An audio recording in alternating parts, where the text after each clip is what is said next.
Bom, boa noite, pessoal. Bem-vindos todos mais uma vez ao Journal Club.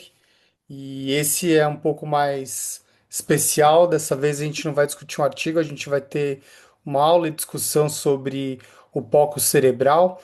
E eu tenho o prazer aqui de convidar o Tiago Henrique, que além de médico é meu amigo pessoal. Ele é neurointensivista do Hospital Sírio-Libanês, neurossologista pelo HC da Faculdade de Medicina da USP, é mestre em saúde pública pela USP. E a gente vai ter também de comentários a Carla, que é intensivista pela MIB, neurosonologista pela ABN e professora também da Faculdade de Medicina da Universidade de Ciências da Saúde de Porto Alegre. E ela é doutora também em Ciências da Saúde pela Universidade Federal do Rio Grande do Sul. Quero agradecer o Tiago e a Carla pela presença, pela participação e pela disponibilidade. E no final da apresentação a gente deixa aí para as perguntas de discussões. Tiago, fica à vontade. Perfeito. É, bom, pessoal, como o Felício me apresentou, meu nome é Tiago, eu sou médico intensivista, né, e neurointensivista, e já há algum tempo trabalho aí com neurosonologia também, desde a minha formação lá no HCFM USP, e a gente hoje veio fazer uma aulinha aí que é pedido do Felício para vocês sobre o Doppler transcraniano no cenário da sala de emergência, da sala vermelha e emergência, né? E aí, doutora Carla está aqui, que é minha parceira de produções e pesquisas aí, ela é, na verdade, uma das maiores referências, né, na literatura de neurointensivismo atual aqui no país. Inclusive, Carla foi autora do capítulo do Doppler transcraniano na sala de emergência, num livro que a gente acabou de lançar, inclusive. Eu vou deixar a barrinha de vocês aqui do lado, deixa eu só ver. Aqui, pronto, aqui fica melhor que a gente acaba de lançar esse livrinho aqui, que é o POC Cerebral para Emergência UTI. A gente acabou de lançar no Congresso de Medicina Intensiva e Neurológica, e a Carla, inclusive, que é professora da disciplina de emergências lá da faculdade que ela leciona, ela escreveu esse capítulo junto com alguns emergencistas, inclusive, que é uma inovação, né, Carlinha? Se você puder falar um pouco aí, inclusive, desse capítulo para a gente, que aí depois a gente dispara aqui a aula. Boa, obrigada, Tiago, obrigada, Felício, e parabéns aí todo o time de emergência que se dispôs a ter um pouquinho assim de noção do quanto que a gente pode contribuir com o uso do POCUS. Afinal de contas, a gente usa o POCUS para muita coisa, para avaliar todas as partes do corpo, e o cérebro acaba ficando um pouco excluído. É claro que a gente sabe que tem o crânio por fora, que dificulta bastante, mas para isso a gente também tem algumas saídas aí, algumas janelas que a gente pode acabar vai passando isso para tentar acessar o que está acontecendo dentro do crânio. Então, aqui nesse capítulo em especial, eu me identifico muito com o cenário de emergência, porque antes de ser professora de emergência, e antes de ser intensivista, eu fiz a residência de emergência num dos primeiros locais que fez a residência de emergência, que é aqui em Porto Alegre, no Hospital Pronto-Socorro. Então, o meu viés é que eu adoro emergência e eu fico muito sensibilizada para o uso de uma forma sistemática e ágil para nos ajudar, em geral, num cenário onde a gente não tem tantas ferramentas, que é a emergência, mas a gente tem ultrassom, então a gente tem que acabar nos desdobrando para acessar tudo que é informação que a gente conseguir nesse cenário. Até porque a nossa grande complicação aqui, e o que a gente deve sempre buscar para poder descartar, é a hipertensão intracraniana. E vejam que no cenário de emergência a gente nunca teria um catéter de hipertensão intracraniana para avaliar esse nosso paciente. Então a gente tem que acabar lançando mão de outras ferramentas não invasivas, e o ultrassom é o que está mais fácil, né, para a gente poder acessar. Então vai lá, toca a ficha aí, Thiago. Vamos lá, então. Obrigado, Carlinha. Então, galera, a gente vai falar um pouquinho aqui sobre qual cenário, na verdade, a gente vai usar o POCUS. E a primeira coisa que eu queria trazer para vocês é por que o POCUS cerebral? E para isso a gente vai sair um pouco aqui dos slides e a gente vai para uma apresentaçãozinha. Não sei se já está aparecendo para vocês aí na tela. Deixa eu ver. Ou tá os slides ainda? Só o Vocês estão vendo a slide. apresentação? só o slide. Deixa eu só, acho que eu vou ter que só que mudar o, o lugar de apresentação. Peraí. Peraí, deixa eu ver. Cadê? Ah, tá. Acho que eu vou ter que interromper só o compartilhamento e compartilhar de novo a telinha que eu quero que seja compartilhada. Eu vou colocar o desktop, porque aí já vai. Cadê? Tá aqui. Vocês estão vendo agora? Sim, Pronto, fez. Então, galera, é o seguinte. A gente vai falar um pouquinho rapidamente, um introdutório aqui, que é para a gente entender, porque vocês que são emergencistas, né? Vocês entendem de perfusão sistêmica. Vocês são os médicos que pegam aquele paciente na chegada para vocês e vocês entendem de avaliar um paciente que está em choque séptico, de fazer aquela ressuscitação inicial, os 30 ml por quilo desse cara que chega para você na sala de emergência, que vocês abrem o protocolo de sepse para aquele paciente. Vocês sabem fazer a avaliação da pele para ver como é que está a turgor da pele, se esse paciente está fazendo se tem, como é que se diz, uma pele mais pegajosa ou não tem, se ele tem sinais de choque cardiogênico, sinais de choque séptico, etc. Então, vou falar um pouquinho sobre, pegando esse paralelo que vocês avaliam a perfusão sistêmica, para a gente falar um pouquinho da perfusão cerebral, tá? Então, a primeira coisa que eu queria falar com vocês sobre isso é o seguinte: a hemodinâmica sistêmica, a gente não avalia só, a gente saiu, já faz tempo que a gente saiu do conceito de quando a gente vai avaliar a hemodinâmica sistêmica, a gente fica fixo só na pressão arterial. A gente sabe muito bem que o choque é uma síndrome clínica, porque crítica, caracterizada por perfusão tecidual completamente inadequada, e a nossa avaliação vai muito além da pressão arterial. Ninguém hoje em dia, né, nenhum emergencista formado e muito bem formado como vocês, vai tratar um choque apenas se a pressão arterial estiver baixa, tá? Então, isso daí é muito claro para todos vocês. Então, na avaliação da perfusão sistêmica, na prática, a gente usa o tempo de enchimento capilar, a gente usa o sinal de Motley, a gente usa lactato como marcador metabólico, né, do metabolismo anaeróbio, e hoje em dia vocês usam muito o Echo Point of Care, né? O emergencista hoje, ele muitas vezes tem um probezinho de eco portátil, ultraportátil no bolso, porque sabe que a qualquer momento pode precisar de um ultrassom para fazer uma avaliação do pulmão ou do coração, tá? Para a gente fazer uma avaliação dinâmica dessa função cardíaca e da volemia. Então, de uma forma geral, a gente avalia a microcirculação. Quando a gente aperta um dedinho do paciente, a gente está avaliando microcirculação. Quando a gente bota a mão no joelho para ver se o joelho do paciente está quente, a gente está avaliando microcirculação. Então, o fluxo efetivo da microcirculação ele é chave para a função orgânica. Tá? A gente sabe que o paciente ele está indo bem, que esse paciente está quentinho, está bem perfundido, está urinando, a gente sabe que o fluxo sanguíneo está perfundindo bem aquele rim, e a gente infere que se esse paciente ele está acordado, o fluxo sanguíneo está passando bem pelo cérebro. O problema é que a gente infere. A gente não sabe bem o que está acontecendo no cérebro, né? Como é que a gente avalia no cérebro? Como que a gente avalia essa perfusão? Ao contrário dos outros sistemas, o cérebro não vai manifestar sinais clínicos periféricos que são precoces. A gente não vai pegar no dedo e vai dizer, eita, o cara está assim, tá mal perfundido o cérebro dele. Né? A autorregulação cerebral, ela vai tentar dar conta de manter o paciente com o cérebro ativo, né? Mesmo quando ele está num cenário de baixa pressão ou de baixa perfusão. Por mais que ele possa ficar um pouco sonolento, mas esse cérebro ele pode continuar ativo. Acontece que o cérebro ele tem um mecanismo de defesa na hora que a hipoperfusão cerebral se instala de uma forma mais grave e que a nossa autorregulação ela não dá conta. Que é o quê? Ele começa a fazer um shutdown elétrico.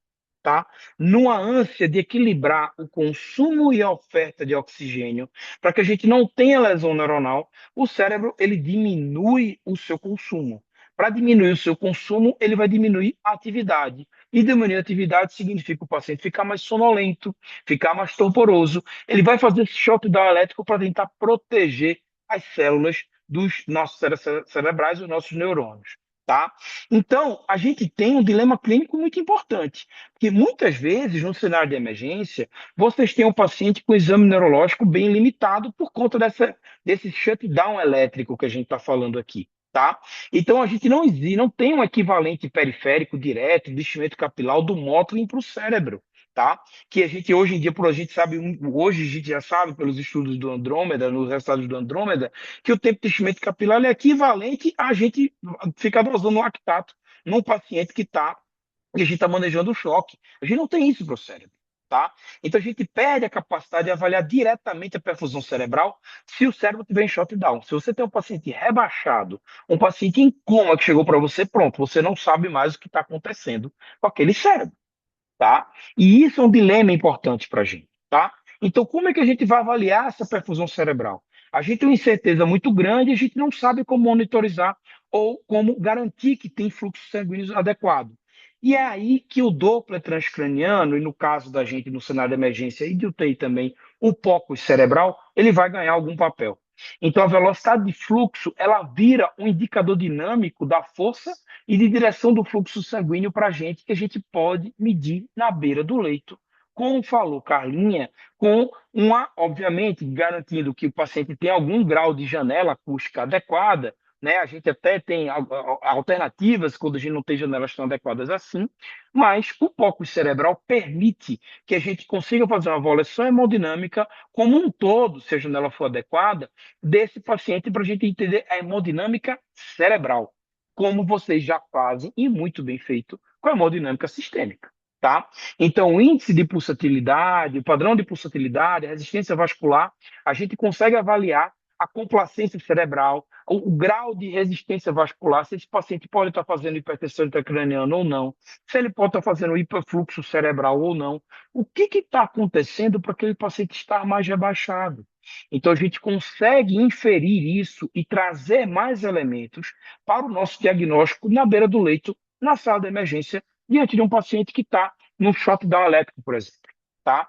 Então, a gente tem que lembrar que na hemodinâmica sistêmica, no choque, o foco é restaurar a perfusão tecidual generalizada, guiado por vários indicadores, tanto clínicos como laboratoriais, como a gente explicou. E na hemodinâmica cerebral, a gente precisa ir além e visualizar a velocidade de fluxo e os padrões de resistência. Assim como na avaliação hemodinâmica sistêmica, a hemodinâmica encefálica também é muito dinâmica. Às vezes você está fazendo um foco cerebral de um paciente, você acha um IP mais elevado, suspeita de hipertensão intracraniana, mas você, na hemodinâmica encefálica, no foco cerebral, quando você faz um focus, uma cava desse paciente, um Vexus, faz uma avaliação do VTI, vê que esse paciente precisa de volume, dá um pouco de volume, isso muda a hemodinâmica encefálica também. Tá? Então as coisas elas estão absolutamente integradas e é essa integração que a gente vai trazer para vocês, porque no final das contas tudo vai se resumir a equilibrar o DO2 e o VO2 cerebral. De uma forma geral, a gente já pensa em termos de DO2 e VO2 para o corpo como um todo. A gente só não pensa muito isso dentro das especificidades da hemodinâmica cerebral, e esse é o desafio dessa aulinha de hoje. Tá? Afinal, isso a gente tem que pensar sempre: débito é fluxo, pressão não é necessariamente fluxo, mas débito é fluxo. Então, se a gente está falando que a gente quer garantir uma perfusão e atividade cerebral acontecendo continuamente, nós temos que garantir um débito cardíaco adequado para esse paciente. Tá? Então, aqui eu interrompo essa introduçãozinha para vocês para a gente dar continuidade a partir daqui. Tá? Então, assim, é isso, essa é a ideia do POC cerebral. É que ele seja para a gente um substituto para a avaliação hemodinâmica encefálica, da mesma forma como a gente usa o POC de uma forma geral para avaliação hemodinâmica sistêmica, né, no dia a dia, que vocês já fazem isso muito bem.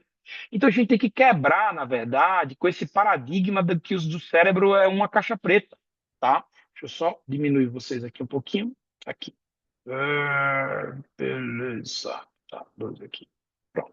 Então a gente tem que quebrar um pouco com esse paradigma de um cérebro ser uma caixa preta, muitas vezes na sala de emergência.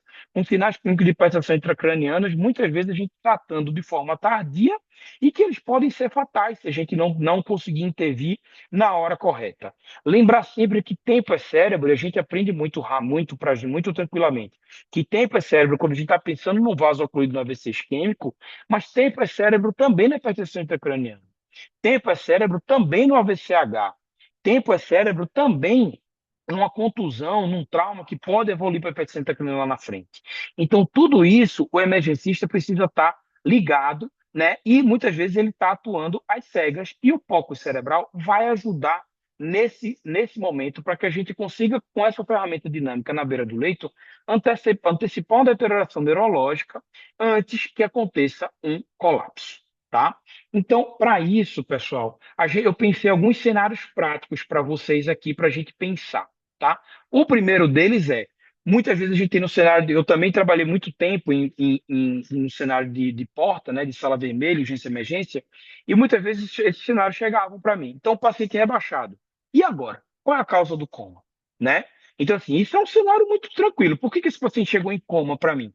Esse coma é metabólico? É tóxico metabólico, que é uma das principais causas sempre quando a gente vê um paciente em coma, nós temos que pensar primeiro em tóxico metabólico, né? Antes de hipertensão intracraniana, a gente tem que pensar em tóxico metabólico.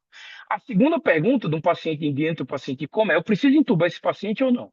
E se eu preciso, eu considero a possibilidade de intubação neuroprotetora ou não considero a possibilidade de intubação neuroprotetora? Será que esse paciente tem como porque ele está em paciente intracraniana? E se ele estivesse, eu estou suspeitando que seja por paciente intracraniano, um trauma, por exemplo, que esse paciente está entrando em coma na minha frente, eu preciso proteger mais esse cérebro para intubar ou eu intubo porque eu acho que intubando é que eu vou proteger? Será que eu não tenho uns passinhos antes para fazer, para a gente proteger um pouquinho mais o cérebro? No momento que a gente está aguardando a UTI, intubamos o paciente que estava em coma, ceder aquele paciente, basta manter esse paciente sedado, entubado, enquanto a gente está esperando o vaga de UTI.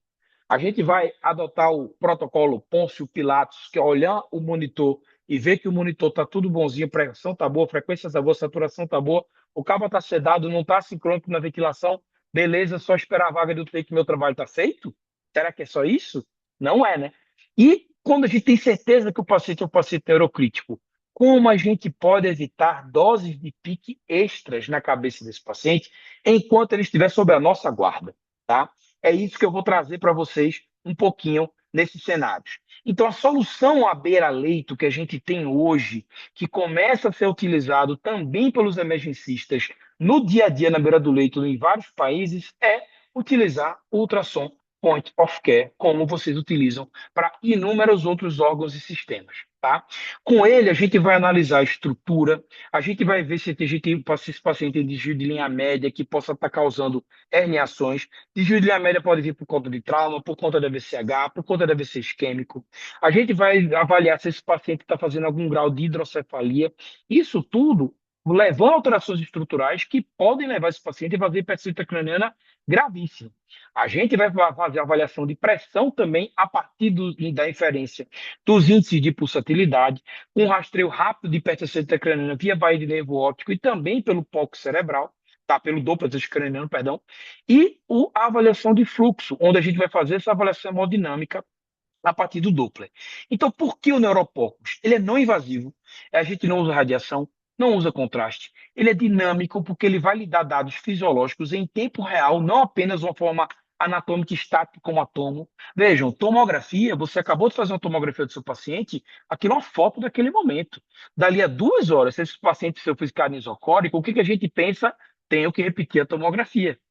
E aí, para quê? Para tirar outra foto. E o foco cerebral, ele te garante um filme que você consegue avaliar na beira do leito na hora que você tiver uma dúvida ou na hora que esse paciente mudar o padrão neurológico, tá? É um exame repetível que permite avaliar a resposta imediata, inclusive a intervenções, e não precisa de transporte. Você pode fazer na beira do leito e ele é essencial para pacientes muito críticos e instáveis, tá? Para a gente fazer a avaliação hemodinâmica cerebral, a gente tem duas ferramentas principais que a gente vai abordar. A gente vai escolher o duplex para falar um pouquinho aqui. Um é o duplex e outro é o Doppler transcrânio dedicado. Eu não vou me deter em detalhes de cada um deles aqui, mas para o duplex, que é o que a gente usa muito normalmente de terapia intensiva, e que nós intensivistas e vocês emergencistas têm disponibilidade, a gente só precisa de um probe setorial phased array, que é exatamente o probe que a gente usa no ecógrafo do coração, tá?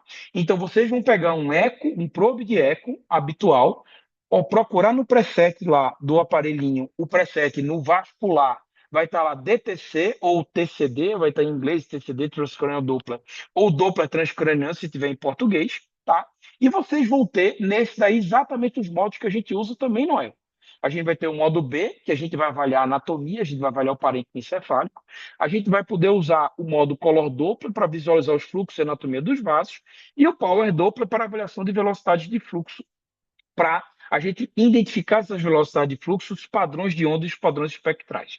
Então, nós vamos falar um pouquinho sobre o Doppler transcraniano aqui. tá? Dentro do ambiente de UTI, não é o objetivo da gente agora, mas vocês terem uma ideia, desde 2021, a gente tem um consenso da Sociedade Europeia de Terapia Intensiva que ele já recomenda que o Doppler transcraniano, o POCUS cerebral, na verdade, né, o POCUS com duplex, ele seja já incorporado como uma habilidade básica do intensivista na beira do leito, tá? Entendendo que a gente também muitas vezes deixa relegado para um segundo plano a monitorização cerebral e esse consenso incorpora a necessidade da monitorização cerebral na beira do leito também para os pacientes de terapia intensiva e para que o intensivista tenha isso como uma habilidade básica. E dentro de todo o consenso, qual foi a recomendação única que eles conseguiram tirar forte de consenso para habilidade básica em sonar uma artéria cerebral média para a gente fazer um rule-out de hipertensão intracraniana. Isso foi o que saiu desse consenso de 2021. Mas aqui a gente vai apresentar muito mais ferramentas que vocês podem utilizar na beira do leito com o Doppler transcraniano no dia a dia, no cenário de urgência e emergência, que é o que a gente já usa no cenário da terapia intensiva. Tá? Então, o Doppler, o foco cerebral, ele requer algum grau de treinamento, né? Aqui nesse artigo do Neurocritical Care, boa parte do grupo desse consenso cria esses steps de treinamento, de skills que você vai adquirindo ao longo do tempo, que a gente classifica em skills mais básicas, skills básico plus, pré-avançados e avançados, né?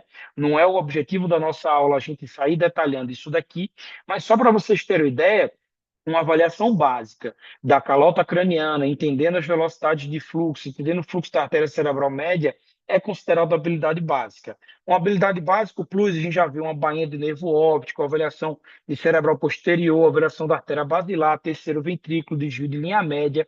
Então, nós temos aqui, juntando o que a gente chamaria de skills básica e básico plus, um bom pacote para um bom emergencista e um bom intensivista que toca pacientes neurocríticos no dia a dia, tá bom? Então, existem inúmeras, múltiplas publicações recentes, inclusive essa primeira aqui é uma publicação da Carla, que eu uso muito para dar aula no dia a dia, tá? Então, Carla e Juliana, que inclusive foram minhas primeiras instrutoras de dupla da história, da minha trajetória na neurosonologia, mas tem vários artigos delas publicados, inclusive Felício ontem me pediu 2 artiguinhos. Eu mandei um dos artigos delas, de Carla e Ju, e outro que foi o artigo mais global da Chiara Roba, que eu vou apresentar para vocês aqui também, que é justamente esse, que é essa revisão narrativa que a Chiara Roba publicou em 2019, tá? Na neuro-UTI, na UTI neurológica, a gente tem inúmeras utilidades do foco cerebral, mas que podem facilmente ser transportadas para a sala vermelha.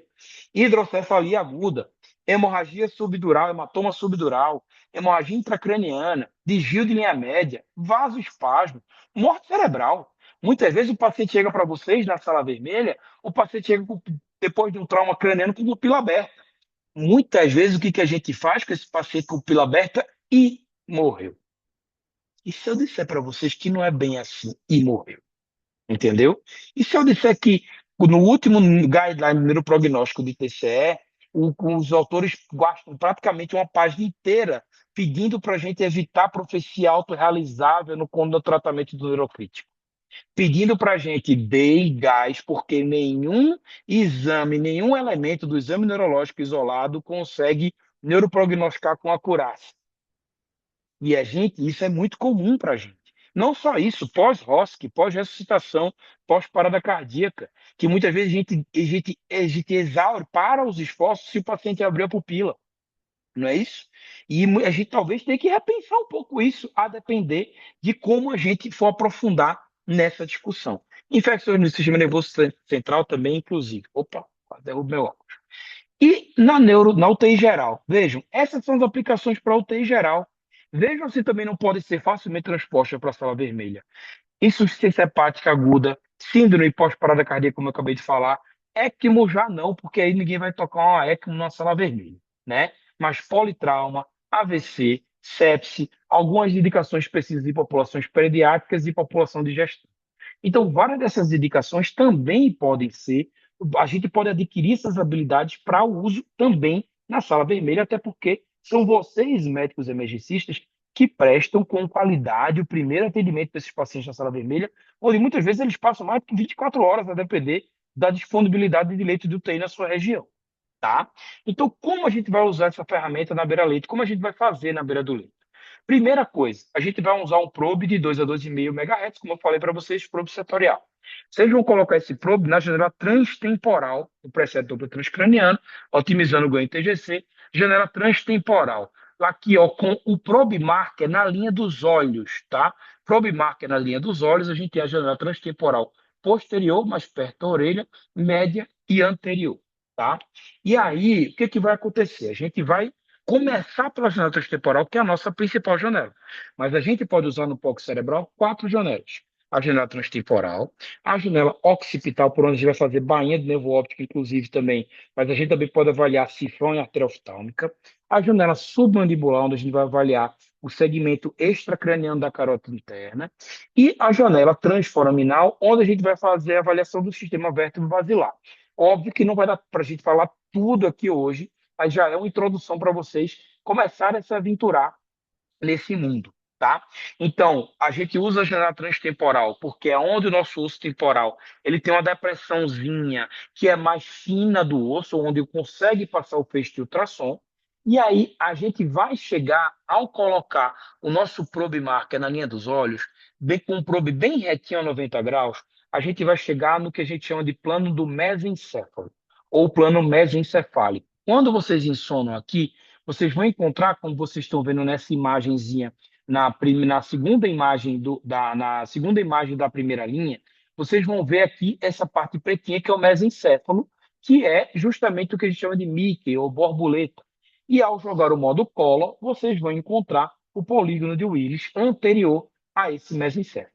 Se a gente usa o modo Power Doppler, a gente joga o modo Power Doppler em cima do vaso, em qualquer segmento do vaso, aí a gente vai ver os espectros de onda e vamos conseguir avaliar as velocidades das ondas na artéria cerebral média, artéria cerebral posterior e artéria cerebral anterior, que são os 3 grandes vasos que a gente avalia pela janela transtemporal.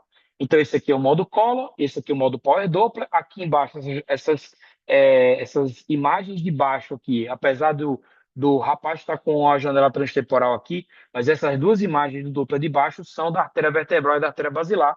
Aqui já é pela fossa posterior, aqui pela janela da janela suboccipital, tá? Então, pessoal, aqui como eu falei para vocês, a gente quando chega com o probe, a gente chega na janela no plano diencefálico, ao angular 10 grauzinho para cima, a gente chega no plano mesencefálico. Ao angular 10 graus para cima, a gente vai chegar no plano dos tálamos ou de encéfalo, que é aí onde a gente vai conseguir fazer a avaliação do terceiro ventrículo. E é nesse lugar onde a gente vai conseguir fazer uma boa avaliação de desvio de linha média e monitorar o desvio de linha média ao longo do tempo, sem precisar ficar mandando esse paciente para várias tomografias para a gente ver se está piorando o desvio de linha média ou não. A gente vai conseguir avaliar também o tamanho do terceiro ventrículo para saber se esse paciente que fez um HSA, por exemplo, a gente está esperando uma transferência para UTI, se esse paciente está fazendo hidrocefalia aguda na nossa cara, entendeu? A gente pode avaliar nesse plano, que são 10 grauzinhos acima do plano do mesencéfalo, que é o plano diencefálico. E ao angular um pouquinho mais 10 graus, a gente vai ter o plano dos ventrículos laterais, dos cornos anteriores dos ventrículos laterais, onde a gente também vai poder fazer uma avaliação de hidrocefalia, tá? Então, quais são as variáveis básicas? Isso aqui é uma imagem de Doppler cego dedicado, só para vocês entenderem quais são as variáveis básicas. Quando a gente joga o modo Power Doppler e a gente identifica um padrão, um espectro de onda, primeira variável importante, velocidade de pico sistólico. A outra variável, velocidade diastólica final. Com essas duas, e aqui é diferentemente do VTI que vocês pegam no POCUS cardíaco, a gente não vai precisar envelopar tudo bonitinho e pegar a área sobre a curva aqui. Aqui a gente não está interessado na área sobre a curva, a gente está interessado só nessas duas variáveis, a velocidade diastólica final e a velocidade de pico sistólico. Por quê?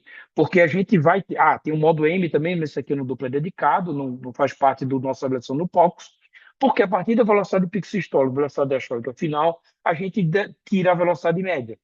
A fórmula da velocidade média, assim como a PAM, é de velocidade do pico sistólico mais 2 vezes a diastólica dividido por 3, tá? É tudo isso dividido por 3, tá?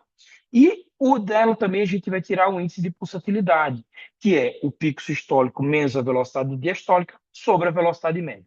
O índice de pulsatilidade vai falar para a gente da resistência à passagem do sangue nos vasos, nos grandes vasos intracranianos. Lembre, quando a gente insona no Doppler transcraniano, eu enxergo um grande vaso e eu infiro o que está acontecendo nos pequenos. Porque o que importa para a gente, para a perfusão cerebral, é a microcirculação, não é só a macro. A macro é importante, mas a macro ela vai ser um reflexo do somatória da microcirculação. E é isso que eu quero que vocês entendam. Então vamos falar um pouquinho de evidências aqui para vocês, tá? Falar um pouco das evidências do focus cerebral no dia a dia. Então a gente tem evidências para HSA, que na última diretriz foi incorporado pela primeira vez o Doppler transcraniano no manejo diário, no segmento desse paciente com HSA para rastreio de vasos espásticos. A gente já tem evidência do nível 2A da American Heart American Stroke Association e também no Neurocritical Care Society, para a gente fazer uma monitorização dentro, pelo mínimo entre o terceiro e o 14º dia de paciente com HSA. Então, isso pode acontecer tal, eventualmente com vocês, uma sala vermelha que vocês pegam um paciente que veio transferido de outro hospital, outro serviço, do interior, onde vocês estão esperando para esse paciente ser transferido. Então, o Doppler transcraniano já faz parte do cuidado habitual desses pacientes, tá? Uma coisa interessante para vocês terem uma ideia, a gente vai falar um pouquinho sobre isso aqui hoje, mas as velocidades, a gente tem tanto critério de velocidade quanto critério de relação, que a gente chama de índice de Lindegard, para a gente fazer diagnóstico de vasoespasmo. O índice de Lindegard, ele divide a velocidade da artéria cerebral média com a velocidade da carótida interna, e a relação é basicamente de 3. A gente tem que a velocidade da cerebral média ser menor do que 3 vezes a velocidade da carótida interna, tá? Se essa velocidade estiver menor, a gente vai ter um Lindegard abaixo do 3, que é o corte para vasoespasmo leve, que a gente vai falar um pouquinho lá na frente.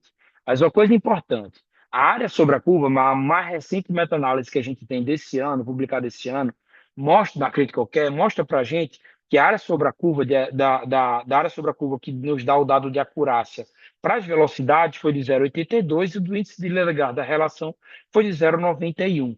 Então, muitas vezes a relação é um pouquinho mais acurada do que as velocidades somente para a gente dar um diagnóstico de vasoespasmo, tá? Mas há muita polêmica na literatura sobre isso. Então, eu trago para vocês rapidinho a tabelinha de como a gente interpreta o vasoespasmo. Então, se a gente tem uma velocidade média abaixo de 120, provavelmente a gente não está diante de vasoespasmo, a gente está diante só de um aumento de fluxo sanguíneo cerebral, tá? Talvez de uma hiperemia, ainda mais se a relação for menor que 3 entre a velocidade da cerebral média e a velocidade da carótida, se trataria de hiperemia. Se a velocidade está acima de 120, a gente já começa a pensar na possibilidade de vasoespasmo. Fundamentalmente, se a relação estiver acima de 3, ali entre 3 e 4, já podemos pensar na possibilidade de vasoespasmo leve. Acima de 120, com uma relação entre 4 e 5, já podemos pensar no vasoespasmo moderado, e acima de 6, principalmente, o vasoespasmo severo, e aí cada vez mais com aumento de velocidade. Para vocês terem uma ideia, o Dr. André Alexandrov, nesse livro que é um tratado de neurosomnologia, que é referência para muitos de nós que somos neurosomnologistas, ele coloca, inclusive, no capítulo de HSA, que uma velocidade média acima de 200 está relacionado com a luz do vaso menor do que 1 milímetro quadrado. Ou seja, uma luz muito pequena e um paciente que com certeza vai estar sofrendo muito por falta de fluxo no território afetado, tá? E quando a gente fala de avaliação de vasoespasmo no território do sistema vértebro-basilar, a gente fala no índice de Soulstiel, que aí é uma relação da artéria basilar com as vertebrais extracranianas, tá? Principalmente com a velocidade da artéria basilar acima de 70 centímetros por segundo, tá? Essa também é a tabelinha do Alexandrov sobre isso, não vou me deter tanto para a gente poder ter mais tempo de discussão lá na frente, tá? No TCE, a gente tem um dos melhores estudos que a gente tem, mais recentes, inclusive, sobre o uso do Doppler transcraniano para identificar a hipertensão intracraniana, é o IMPRESS-2, que foi um estudo prospectivo, multicêntrico, tá? Um estudo grande, que ele mostrou para a gente que o Doppler transcraniano, e por conseguinte o foco cerebral, ele tem um VPN super elevado, né? Para a gente conseguir rastrear um hipertensão intracraniana acima de 20, ou pique acima de 20. Então, 91,3% para uma pica acima de 20, para a pica acima de 22, 95,6% de valor preditivo negativo, e acima de 25 milímetros de mercúrio, 98,6%. Ou seja, uma alta precisão discriminatória do índice de pulsatilidade derivado do Doppler transcraniano, que a gente vai falar para vocês da fórmula, para a gente excluir, fazer um rule-out de hipertensão intracraniana. Então, o IMPRESS-2 é ele que informa aquele dado do consenso, ele que informa, não, perdão, que ele veio publicado depois. Mas são esses estudos que, inclusive, culminam também no resultado do IMPRESS, que informam aquela história de, olha, o Doppler é bom para a gente fazer o rule-out, excluir hipertensão intracraniana. Se o Doppler estiver normal, bem provavelmente a gente não terá hipertensão intracraniana. Isso não quer dizer que a gente não possa ter hipertensão intracraniana localizada em alguma determinada região do nosso cérebro. Lembre que a gente tem compartimentos meio separados ali por camadas de dura mater. A gente não vai se estender muito bem nisso, mas lembre que a gente não quer dizer que o paciente não possa herniar e fazer lesão cerebral, mesmo que a PIC esteja normal. Inclusive, isso foi uma das discussões que a gente teve nesse último congresso. Então, esse aqui é um estudo de 2007, por exemplo, que ele tenta juntar um pouquinho quais são os principais parâmetros para a gente identificar hipertensão intracraniana no Doppler, e ele tenta trazer para a gente um manejo hemodinâmico guiado pelo Doppler para os pacientes com trauma craniano. Ele identifica velocidade média abaixo de 30, velocidade diastólica abaixo de 20 e o IP acima de 1,4 como critérios importantes para a gente dar o diagnóstico de hipertensão intracraniana. Mas, mais recentemente, o que a gente tem de melhor evidência e de melhor consenso na literatura entre os experts no assunto é que os principais critérios que a gente quer que vocês tenham na cabeça são o índice de pulsatilidade acima de 1,3, a velocidade diastólica final abaixo de 20, essas que vieram do consenso de Bruxelas mais recentemente publicado, mostram para a gente que esse paciente tem uma chance, sim, de ter hipertensão intracraniana. E a PIC não invasiva, a fórmula da PIC não invasiva, ou não invasiva ICP, como vocês estão vendo aí, é essa que considera a PAM, considera a velocidade diastólica final e a velocidade média, tá? Então, jogando as variáveis nessa fórmula, a gente consegue derivar a pressão intracraniana não invasiva, que foi ela que conseguiu fazer um bom rollout de hipertensão intracraniana nos resultados do IMPREST-2, tá? A gente tem evidência sobre hidrocefalia e uma boa correlação da hidrocefalia com a tomografia de crânio, inclusive usando até o modo M para a gente fazer a avaliação mais precisa do tamanho dos ventrículos, tá? E do alargamento do terceiro ventrículo e dos cônos anteriores dos ventrículos laterais. Então, no cenário de emergência, por exemplo, hidrocefalia obstrutiva com hemorragia intraventricular aguda, o mau funcionamento de um paciente que usa derivação, hidrocefalia associada a HSA, inclusive no cenário de primeira apresentação da HSA, tumores de fossa posterior, meningite e ventriculite, tudo isso pode estar associado na sala de emergência ao paciente com hidrocefalia. Você pode fazer o diagnóstico com POC na beira do leito, na sua sala vermelha, tá? E a gente tem muita evidência também sobre a análise do desvio de linha média, tá? Então a gente faz essa avaliação de desvio de linha média bem parecido com o efeito na tomografia, inclusive, tá? Então a gente vai fazer uma avaliação que pode começar aqui de cima, de onde começa a calota craniana, até o terceiro ventrículo, até o meinho do terceiro ventrículo. Alguns artigos eles fazem essa avaliação do início do probe, a gente descontando o tamanhozinho da calota, e outros vão até lá embaixo. Você consegue identificar a calota muito bem, consegue identificar o final da calota, fazendo essa diferenciação ali para o terceiro ventrículo. Que aí o desvio de linha média, você vai pegar a medida a medida B, vai ser A menos B sobre 2, e a gente pode sempre, o ideal é sempre a gente comparar com a primeira tomografia que a gente tem desse paciente, inclusive. Então, a gente faz essa avaliação de desvio de linha média da tomo de chegada desse paciente, a gente faz o POC cerebral, avalia, porque muitas vezes tem uma variação de 1 a 2 milímetros, tá? Mas a gente já tem estudos mostrando uma área sobre a curva super interessante para a gente, né? Com sensibilidade e especificidades acima de 80%, com correlação com a tomografia de crânio. No AVCH, a gente tem tanta evidência para assimetria de IPs, a gente vai ter um índice de pulsatilidade pior no lado acometido, no lado que tem o hematoma, né? E a gente pode também avaliar o tamanho do hematoma. O volume desse hematoma a gente pode fazer avaliação também na beira do leito. Então, com ultrassom, a gente pode pegar no plano horizontal aqui, nesse plano longitudinal, a gente pode fazer a primeira avaliação. Então a gente vai pegar ali o volume para fazer essa avaliação, a gente vai fazer parecido com a tomografia, só que na toma a gente usa a quantidade de cortes, né, que aparece na tomografia, mas a gente vai pegar o diâmetro coronal que está marcado aí em C, a gente vai fazer essa medida aqui no plano coronal, e depois a gente vai fazer a avaliação no plano axial e no plano longitudinal, e fazer essa avaliação volumétrica, que tem uma correlação super interessante também com a tomografia, desde que o paciente tenha uma boa janela. Essa daqui, da avaliação do tamanho do hematoma no FSH, já é um pouquinho mais difícil, vai depender muito mais da janela do paciente para a gente conseguir fazer uma boa avaliação, tá? E agora, algumas aplicações práticas aqui, algumas aplicações clínicas, certo? Então, assim, esse daqui foi um paciente meu com TCE grave, o Marshall 3. Olha o índice de pulsatilidade desse paciente, o PI lá embaixo, no canto inferior esquerdo da imagem, de 1,7. Vocês estão vendo um pico super charpeado, uma dificuldade de sangue encher a cabeça desse paciente. Um paciente que provavelmente estava com hipertensão intracraniana, a tomografia dele tinha sinais sugestivos de hipertensão intracraniana. O que é que a gente fez? A gente fez uma salina para ele, a gente ajustou um pouco mais o PCO2, isso aqui no ambiente de UTI, e fiz 1 litro de soro fisiológico, porque a gente é intensivista, nós não somos só no nosso caso, né, que a gente, eu e Carla, aqui que somos felizes também, que é intensivista, mas feliz também. Se bem que Felício e Carlos, os dois são emergencistas, né? O único que não é emergencista aqui sou eu. Então, a gente não avalia só o cérebro, a gente avalia também o coração, a gente avalia a cava, a gente avalia, faz um Vexus nesse paciente. E aí eu achei que esse paciente também necessitava de um volume. E olha a diferença do Doppler transcrânio desse paciente de 5 horas da manhã. Isso aqui eu tirei com um reloginho aqui, porque a gente fica aqui na nossa neuro-UTI avaliando continuamente e manda no grupo para depois o pessoal ter um exame de parâmetro para as próximas horas.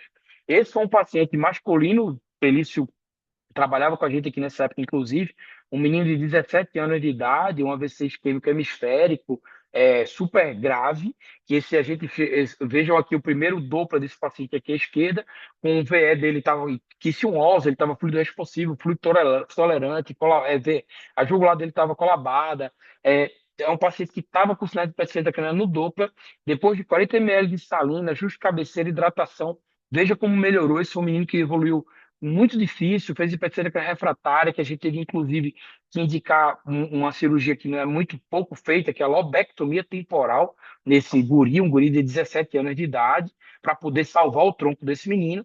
E, felizmente, 2 semanas atrás, depois de tudo isso, toda a mandracaria que a gente fez aqui, recebi a notícia 2 semanas atrás que ele passou no segundo vestibular dele, tá? Então, assim, casos massa, o neurointensivismo dá casos maravilhosos para a gente. Carla sabe muito bem disso. E é isso que a gente convida vocês a fazer agora com o palco cerebral na sala de emergência. Esse aqui foi um paciente com AVCH de fossa posterior. Isso aqui é uma artéria vertebral, isso aqui não é nem a basilar, está em 6,1 centímetros. Isso aqui é uma artéria vertebral. Então, assim, praticamente colapsando com a velocidade diastólica super baixa, indicando a possibilidade de hipertensão intracraniana de fossa posterior, tá? Então, assim, a gente tem inúmeras possibilidades para a gente avaliar esses pacientes na beira do leito. Trago R$ 2 de contribuição sobre uma avaliação de bainha de nervo óptico, inclusive. Esse é mais um artigo de Carlinha, inclusive, que eu recomendo muito para vocês, de Carla com Juliana, que foi publicado mais recentemente, que é como medir a bainha do nervo óptico, que muitas vezes a gente acha que sabe medir, a gente vê uma foto na internet e acha que já somos craque em medir bainha do nervo óptico, mas não é bem assim. Tem muita pegadinha, tem muita avaliação errada, e é bom a gente tentar fugir dessas avaliações erradas, tá? Então, elas trazem aqui imagens super interessantes para a gente definir o que é a gordura retrobulbar, o que é a bainha do nervo óptico mesmo, identificar o nervo, identificar a retina, que é exatamente onde a gente tem que botar o nosso ponto de marcação, e avaliar a bainha interna e a bainha externa. E hoje em dia, a partir de consensos mais recentes, inclusive, que foi publicado um consenso, essa aqui é a imagem do nosso livro, inclusive, da bainha, tá? No capítulo de paciente craniana, que também tem a participação de Carla, que a gente vai fazer essa avaliação. Lembre que vocês já devem fazer bastante baionês óptico no dia a dia de vocês, tá? Então eu trago esses dois artigos mais como ilustração, não quero ensinar vocês a medir essa bainha, mas eu trago que eu acho que são dois artigos muito interessantes.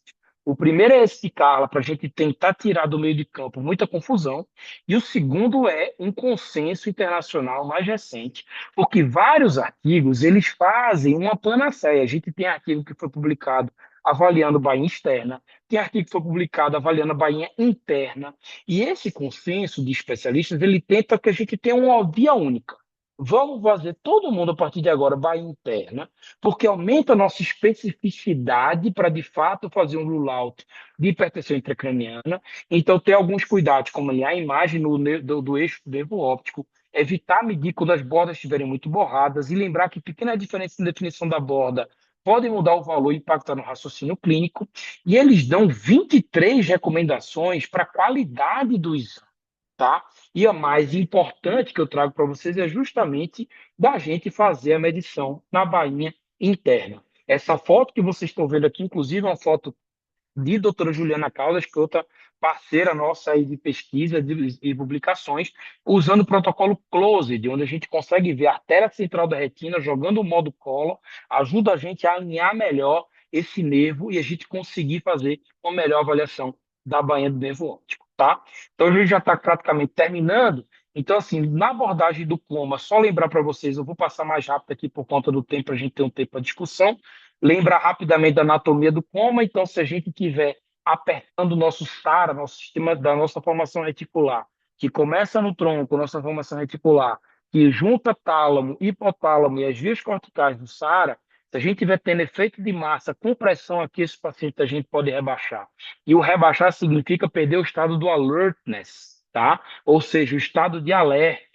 E muitas vezes a gente confunde com a consciência de si do meio. A gente confunde o paciente que está em delírio com o paciente que está com o nível de consciência rebaixado. E não é bem assim. Então, essa revisão do Elko Widix, que é o criador da escala FOR, inclusive, também é super interessante para que vocês façam também essa revisão. Trago aqui como uma sugestão.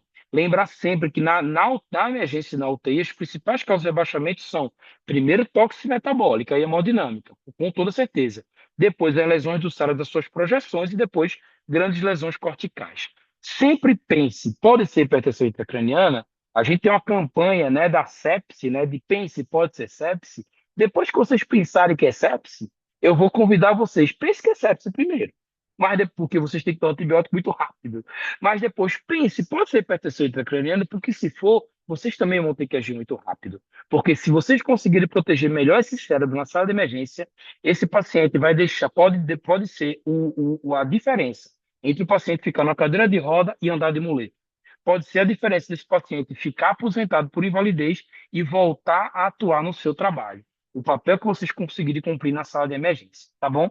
Eu vou passar mais rápido aqui por conta do tempo, a gente não vai conseguir falar de tudo aqui, mas só lembrar também de a gente lançar a mão dessa monitorização multimodal, que é o convite que a gente faz para vocês aqui.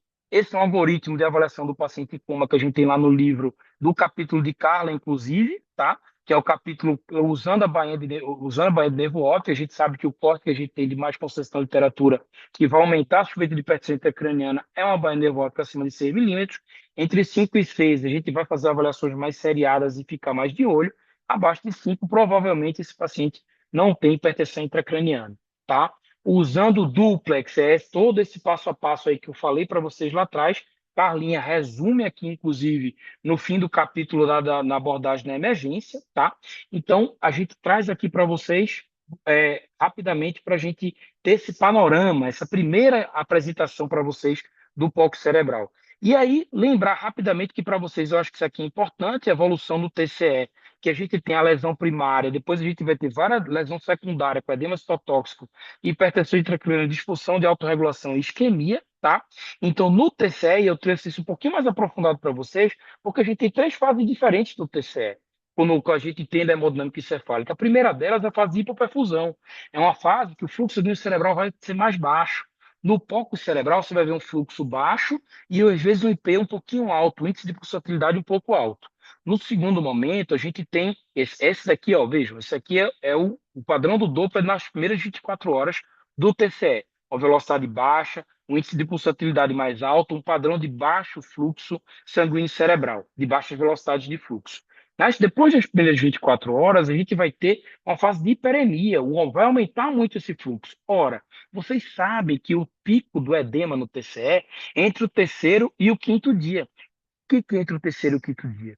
Porque vai juntar o edema citotóxico, que a gente já teve da disfunção de bomba de sódio e potássio, que juntou da lesão primária, com a fase que o fluxo sanguíneo cerebral vai andando e aumentando como se não houvesse amanhã, chamada fase de hiperemia ou desacoplamento, onde a gente vai ter muito edema vasogênico se juntando com o edema citotóxico que já tinha, por isso que a gente tem o pico do edema entre o terceiro e o quinto dia. tá? Então, nessa fase, a gente tem velocidade de fluxo super aumentadas, tá? Com índice de pulsatilidade provavelmente mais baixo. E aí é uma fase também muito importante para a gente estar fazendo esse manejo. Provavelmente a gente espera que esse paciente já tenha acesso ao leito de UTI, mas às vezes vocês vão ter que se virar com esse paciente na sala de emergência também. Se esse paciente não conseguir leito de UTI, eu já fiquei com o paciente com TCE grave 4 dias em uma sala vermelha e sei muito bem o que que é isso. Tá? E a terceira fase, a fase de vasoespasmo, a fase mais tardia, que vasoespasmo não pode acontecer só na HSA, acontece também no TCE, tá? Então, nessa fase, a gente vai ter o índice de possibilidade alto, velocidades mais altas, que também pode levar à isquemia, certo?